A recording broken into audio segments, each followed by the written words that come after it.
Hello again. Just in between bouts of tarot readings, which will begin again tomorrow, by the way, let's have a look at the garden situation, and it's pretty good round the front.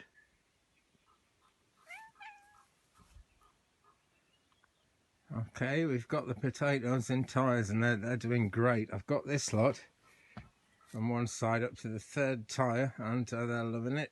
The other side is just up to the second tyre. It's actually ready for the third tyre now, but it's only just caught up. And oh look, there's another cat. Two cats together again. How cool is that? Right, so this thing over here is doing quite well. I'm not going to add any more compost or tyres to it. It's sort of a mixture of leeks, I think, or maybe onions and potatoes, and there might be some wild garlic in there as well. I'm not sure. Chives here coming into flower, rather nice. And we just come past the potatoes. I planted the tobacco out, and it's really going for it. Woohoo! I think I might get a whole cigarette by the time these have grown. That'd be good, wouldn't it? And the spring onions, which were flopping over really badly, if I come down a bit, they're starting to stand up a bit more now, and I realised what I was doing. I was overwatering them, which isn't good. And there's some tobacco plants doing a bit better, but still not quite the great big trees I'd hoped for by this stage. The chickens are out in force. It's freezing cold weather now, but at least the sun's shining, eh? So into the back garden, and it's all looking nice and green from this angle. In fact, well, it is all still green, but we had a killer frost only one morning. I think it was Tuesday morning this week, and I just was not expecting it in May. It wasn't on the weather forecast, so I didn't cover things up with blankets and fleeces, etc.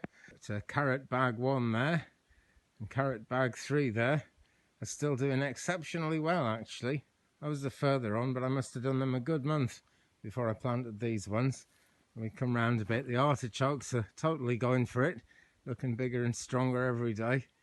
And over there, carrot bag number 3, and last year's leeks, which haven't died yet. That's about the best thing I can say about them.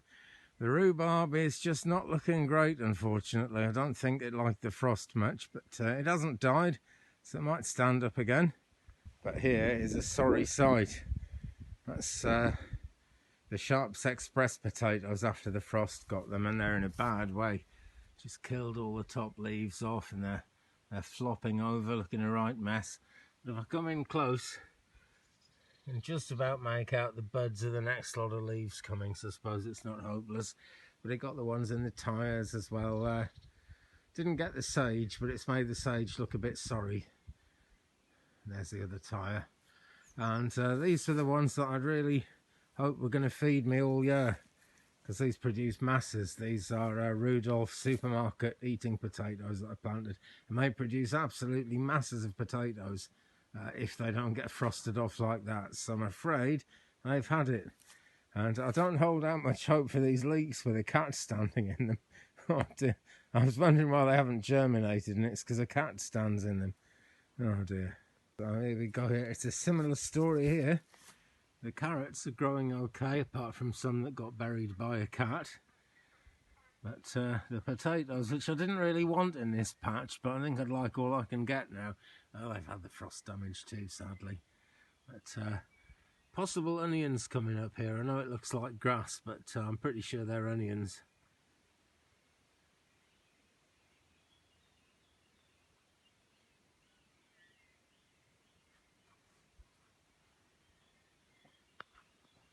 Down here we have the amazing new squirty thing on the end of the hose, which is really handy because none of the misters that I bought were any good, and that's pretty good as well. I've been watering with that because I've still got to water things, even though half of it's looking dead at the moment. We'll bring it back to life, and it hasn't rained yet, but this is rather good. Only about £8 on eBay, I think. It's quite a solid metal one. So there we are, about as much use as a chocolate fire guard this week, but at least the carrots are still growing, at least the artichokes are still coming. I think I'm going to be eating all of those this winter, because I don't think there's going to be many potatoes at this rate. I never eat the chickens, by the way. I always think that's a bit much. I'll give you an egg every day. Why eat them? I don't know. But there we go. Thanks for watching. It's a quick update, but at least it's an update. It's just not much going on at the moment. I'll be back very soon. Keep it glowing, cat. Keep it realish. And leave me a comment. Share the journey, so to speak. Big thumbs up if you've enjoyed this one, please. And I'll see you again soon. Peace.